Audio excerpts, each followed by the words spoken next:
ஓம் சக்தி தாயே நேயர்கள் அனைவருக்கும் வணக்கம்.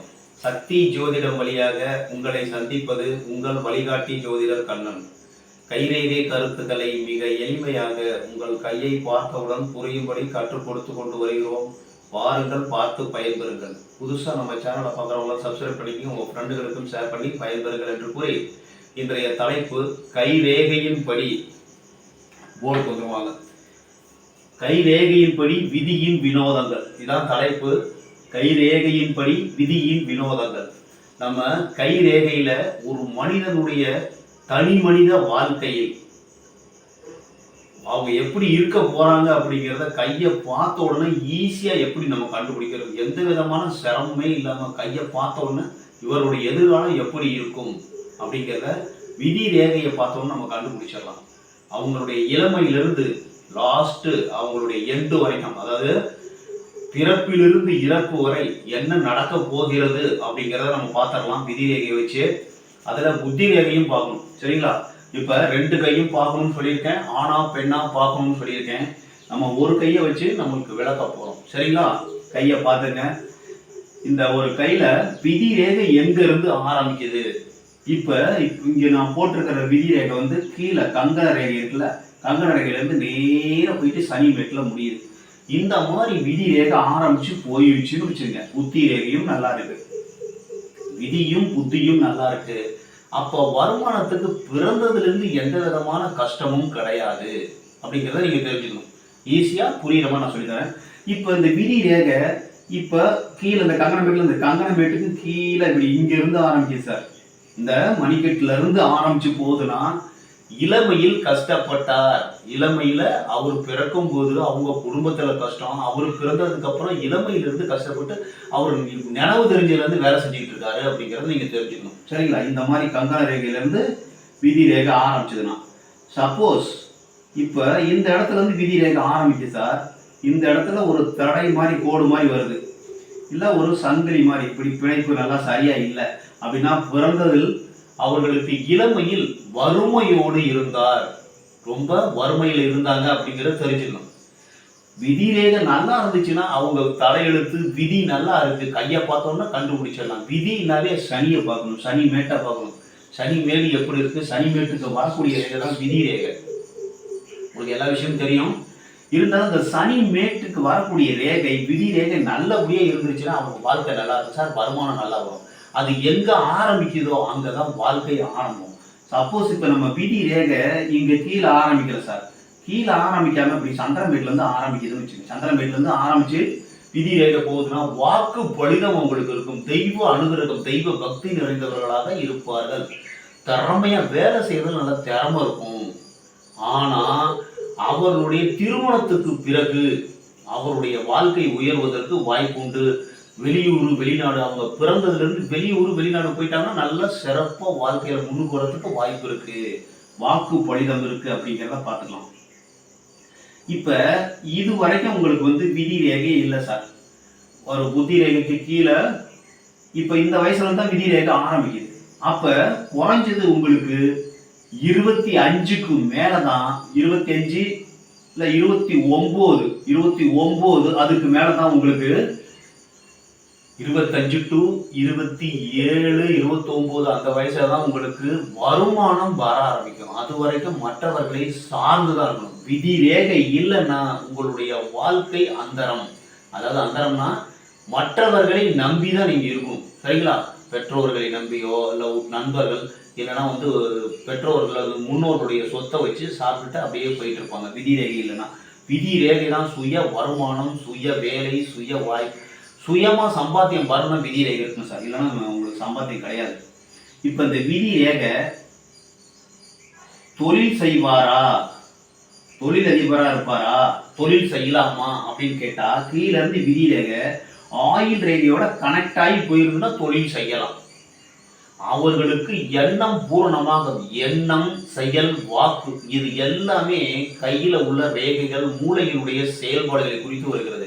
இப்போ எல்லாருக்குமே நம்ம தொழில் செய்யணும்னு எண்ணம் தோணுது. நம்ம வேலைக்கு போகணும், நல்லா படிக்கணும், நல்ல வேலைக்கு போகணும், நல்லா திருமணம் செய்யணும், நல்ல சம்பளத்தோட நல்ல கவர்மெண்ட் ஜாப்பு நல்லபடியாக வேலை செஞ்சு நல்லா குடும்பத்தை காப்பாற்றணும் அப்படிங்கிறது தொழிலதிபர் ஆகணும் அப்படின்னு நம்ம நினைக்கிறது கிடையாது.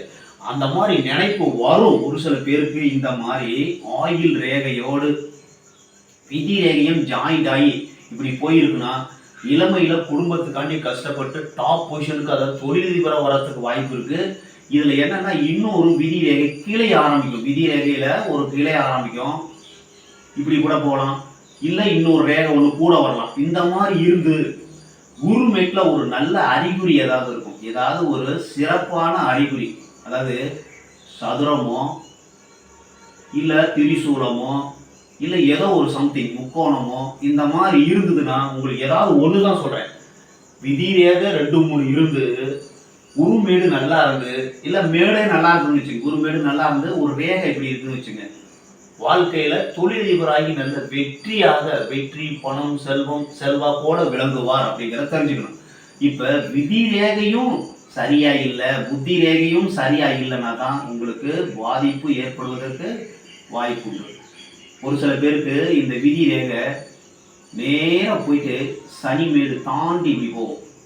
இந்த லாஸ்ட் 1, 2, 3, அதாவது லாஸ்ட்ல கீழே அந்த கை விரல் மேடு சனிமேட்டை தாண்டி அந்த லாஸ்ட் அங்கல சக்தி இருக்கு இல்லையா, லாஸ்ட் அங்கல சக்திக்கு வரைக்கும் போயிடுச்சுன்னா உங்களுக்கு மரணம் நல்ல முறையில் இயற்கையாக மரணம் ஏற்படாது. செயற்கை மரணம், அதாவது ஒரு மர்டரோ இல்லை தவறான வழிகளில் போய் அந்த மாட்டி அந்த மாதிரி மரணம் துர்மரணமாக இருப்பதற்கு வாய்ப்பு உண்டு. இந்த விதி ரேகையை வச்சு மரணம் இப்படின்னு கூட கண்டுபிடிச்சலாம்.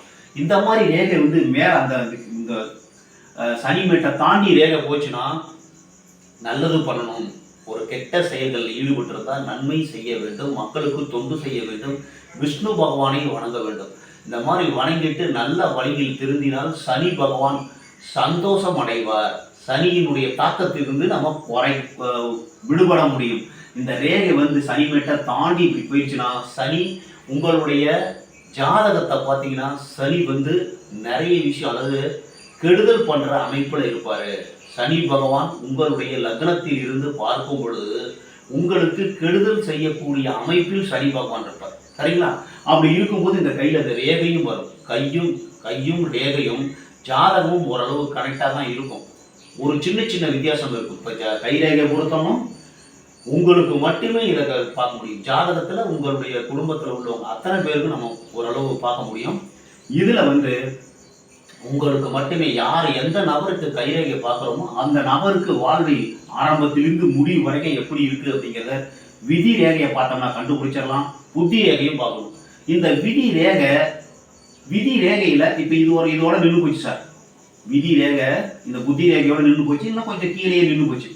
இந்த புத்தி ரேகைக்கு வரத்துக்கு முன்னாடியே கீழே நின்று போகுதுன்னு வச்சுங்க. அப்ப அந்த வயதில் கரெக்டா ஒரு 28-29 வயதில் உங்களுக்கு விபத்து நிகழ்ந்து சுத்தமா வருமானமே நின்று போயிடும். இதுக்கு மேல போகலன்னா உங்களுடைய முன்னோருடைய சொத்து அந்த மாதிரி வருமானத்தை வச்சு தான் நீங்க குடும்பம் நடத்தணும். அந்த மாதிரி வரும் விபத்து நடப்பதற்கு வாய்ப்பு உண்டு. இப்ப இந்த விதி ரேகை இங்க போகுது சார், இங்க ஒரு இன்டூ மார்க் இருக்கு. அப்ப விபத்தால் உங்களுக்கு விபத்து ஏற்பட்டு மரணம் கூட ஏற்படுவதற்கு வாய்ப்பு உண்டு. சனி மேட்ல இன்டூ மார்க் இருந்தாலோ இல்ல விதி ரேகையில இன்டூ மார்க் இருந்தாலும் கொஞ்சம் போக்குவரத்துல நீங்க எச்சரிக்கையா இருக்கணும். ஆரம்பத்துல இருந்து முடிவு வரைக்கும் விதி ரேகையினுடைய நிலை இப்படியே விதி ரேகையே நல்லா இருக்கு. இந்த விதி ரேகையில தடை வருது சார். தடை வரும் பொழுது உங்களுக்கு பொருளாதார தடை ஏற்படும். சரிங்களா? இதுல ஒரு தீவு வருது. இந்த தீவு வருதுன்னா உங்களுக்கு ஊர் விட்டு ஊரு, வெளியூர், வெளிநாடு, வெளிதேசம் அந்த மாதிரி போறதுக்கு வாய்ப்பு இருக்கு. அது புத்தி ரேகையும் பார்க்கணும், இந்த விதி ரேகையும் பார்க்கணும். விதி என்பது நம்ம சனிமேட்டுக்கு வரக்கூடிய ரேகை விதி ரேகை. அது எங்க ஆரம்பிக்குதுன்னு பார்க்கணும். அங்கதான் உங்களுக்கு வருமானம் ஆரம்பமாகும். விதி ரேகை இல்லைன்னா வருமானம் இருக்காது. விதி ரேகையும் இருந்து சூரிய ரேகை, அதாவது சூரிய மேடு, சூரிய ரேகை எப்பொழுது சூரிய மேடு நல்லா இருந்து சூரிய ரேகை இருக்கு பார்த்தீங்களா, அந்த சூரிய ரேகை எப்போ ஆரம்பிக்குதோ அப்பதான் நீங்கள் தொட்டதெல்லாம் வெற்றியாகக்கூடிய ஒரு அமைப்பு உருவாகும். விதி ரேகையை வச்சு இளமையில கஷ்டப்படுவீங்களா அப்படிங்கிறத கண்டுபிடிச்சலாம். முதுமையில் மரணம் வரைக்கும் அந்த வாழ்க்கையினுடைய நிலை எவ்வாறு செல்லும், வேலை செய்வாங்களா, தொழில் செய்வாங்களா, தொழில் ஏதாவது சிக்கல் வருமா, வேலையில சிக்கல் வருமா, வருமான தடை வருமா, ஊரு விட்டு ஊரு போவாங்களா, இல்லை எப்படி இருப்பாங்க, கவர்மெண்ட் போஸ்டிங் வேலை கிடைக்குமான்னு ஒரு சில பேர் கேட்பாங்க. அப்ப அந்த விதி ரேகையிலிருந்து ஆயுள் ரேகை வந்து விதி ரேகை ஸ்டார்ட் ஆகி போயிருக்கு சார். அப்படிங்கும்போது அவங்களுக்கு கவர்மெண்ட் போஸ்டிங் முயற்சி பண்ணா கிடைக்கிறதுக்கு வாய்ப்பு இருக்கு. சரிங்களா? ஒரு பர்மனண்டான வருமானம் வரதுக்கு வாய்ப்பு இருக்கு. இப்படிதான் நம்ம விதி ரேகையினுடைய ஆரம்ப நிலை, புத்தி ரேகையை வச்சு வாழ்க்கையினுடைய நிலை எவ்வாறு செல்லும், இளமையில கஷ்டப்படுவாங்களா, சந்தோஷமா இருப்பாங்களா, முதுமையில மரணம் நல்லா வருமா, இல்ல துர்மரணம் வருமா, ஏன் நம்ம வாழ்க்கை எப்படி போகும், அந்த பாதை எப்படி போகுது, தொழில் செய்யலாமா, வேலை செய்யலாமா, இல்ல ஊர் விட்டு ஊர் போகணுமா, இல்ல என்ன எப்படி வருமானம் வரும், மனைவி மூலம் வருமானம் வருமா, மற்றவர்கள் உற்றவர்கள் உதவி செய்வார்களா, தொழில் அதிபர் ஆகி நிறைய பணம் சம்பாதிக்க முடியுமாங்கிறது நம்ம விதி ரேகை நம்ம கையை பார்த்த உடனே புத்தி ரேகையும் விதி ரேகையும் பார்த்துட்டோம்னா உங்களுடைய வாழ்க்கை எப்படி இருக்கும், எப்படி இருக்க போகிறது என்பதை நம்ம பார்த்துக்கலாம். அடிக்கடி மாறக்கூடிய நிலைமை ஒரு ஒரு தரம் பார்க்குறோம்னா 3 மாசம் 6 மாசத்துல அதுல சேஞ்சிங் தெரியும், மறையும். இப்போ ஒரு ரேகை விதி ரேகை வருது சார்.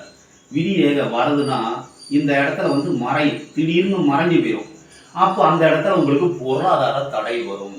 இப்போ நம்ம கோச்சாரப்படி கிரக நிலை மாறும் பொழுது இந்த ஒரு சில நேரம் கெடுதல் நடக்க போகுது, கோச்சார கிரகம் கெடுதல் செய்ய போகுது அப்படின்னா நமக்கு இந்த கையிலையும் காமிக்கும், அந்த ரேகையில விடுபட்டு இருக்கும். அந்த நேரத்துல அந்த வயசுல உங்களுக்கு வருமான தடை, வேலை இழப்பு இந்த மாதிரி வர்றதுக்கு வாய்ப்பு இருக்கு. சரிங்களா? உங்க கையை பாருங்கள், விதி ரேகையினுடைய அமைப்பை பாருங்கள். அந்த விதி தான் உங்களுக்கு கை ரேகையின்படி விதியில் வினோதங்களை நிகழ்த்தக்கூடியது. நல்லது நடக்கணுமா, தீயது நடக்கணுமா, முடிவு செய்யக்கூடியது விதி என்று கூறி மற்றும் ஒரு சிறப்பான காணொளியில் உங்களை சந்திக்கும் வரை உங்கள் வழிகாட்டி ஜோதிடர் கண்ணன். வணக்கம்.